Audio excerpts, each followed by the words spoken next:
Hey y'all, I wanted to circle back really quickly and touch on the topic that I had a tirade on with feeding our kids trash.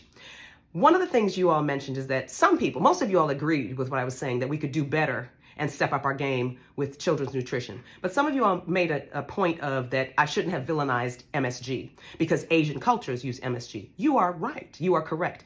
Asian cultures do use MSG in a lot of their cooking, as do we. And it comes in a lot of the seasoning combinations that we use. The difference is that Asian cultures are not stir-frying chicken nuggets.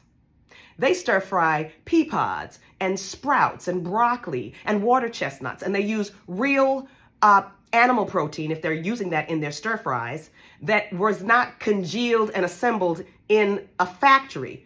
Okay, and that's the difference. If you tell me that you are seasoning your food with MSG and your child is eating broccoli and kale and some collards and turnips and green beans and green peas, you will not get an argument from me. I will not push back. The problem is in this country, MSG is used a lot in highly, highly processed foods that are devoid of any nutrients and no fiber and the things that kids need to grow and to stay healthy. That is my problem, is that the children's taste buds become accustomed to those terrible foods, and that is all they want to eat, and that's what makes them picky, and they refuse the other stuff. If your child eats broccoli and goes and gets some chicken nuggets here and there, I don't have a problem with that. It's for the kids who are picky, and I'm not also talking about children on the spectrum. A lot of you brought up about some of your kids who are on the spectrum. That's not what I'm talking about, because some of those have ARFID, avoidant refusal food intake disorder, which it's completely different, and you need therapy. You need ABA therapy and feeding therapy and all that type of stuff.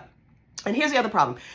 Obesity right now and type 2 diabetes right now in our pediatric population is of epidemic of staggering proportions. And we don't even have medications to give them because most of the medications that we're using on them were studied in adults. They were not studied in kids. We're just giving them to kids and crossing our fingers and saying, good luck. I hope it works for you and I hope nothing bad happens to you down the road, because we don't have any studies. So that is why I am such a stickler on nutrition and keeping our kids healthy. Okay, so that's all for now. Talk amongst yourselves. Bye, peace and love.